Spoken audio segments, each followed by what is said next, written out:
Jonathan and David were best friends. It didn't matter to Jonathan that one day David would be king over Israel and take the place of his own father, King Saul. Jonathan would always do what was best for his friend because he loved David and he knew that God was with him.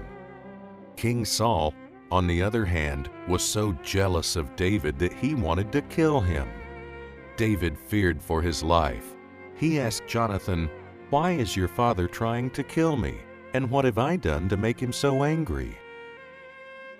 Jonathan was surprised by David's question. "How do you know my father wants to kill you? He promised me he was not mad at you anymore and would never hurt you." But David was convinced that Saul hated him. So the two of them came up with a plan that would prove whether or not David was in real trouble with King Saul. When they were done discussing the plan, David hid and Jonathan returned home to his father. And so the plan moved forward.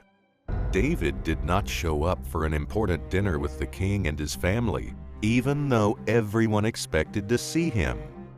If the king asked why David was not at the dinner, Jonathan was to tell the king that he was attending the feast with his own family. The hope was to find out whether Saul would be angry with David or not.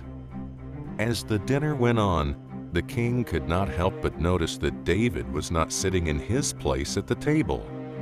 He asked Jonathan, "Where is David, and why is he not here?"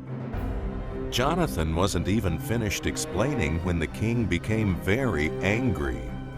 He was so filled with hate that he picked up his spear and hurled it at his own son. Jonathan knew without a doubt that David was in real danger. David, still hiding, waited for the signal that would tell him whether or not it was safe for him to come out. Jonathan would shoot 3 arrows close to the target if David was safe, but he would shoot them past the target if he was still in danger. Jonathan shot the arrows far into the distance. David now knew the truth. Saul wanted to murder him. As soon as he was sure he would not be seen by anyone else, David came out from where he was hiding and he fell on his face to the ground before Jonathan, filled with love and thankfulness for what his friend had done for him. The two friends held each other and cried over Saul's actions. The king had not only rejected David, but wanted him killed. Now the two friends and their two families would be separated forever. David cried even more than Jonathan. So Jonathan truly loved David as his own soul. He knew that God was with David and that he would be king over Israel.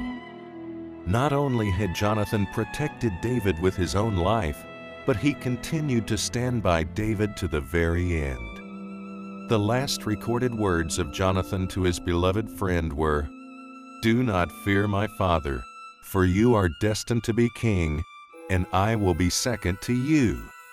Even my father knows this."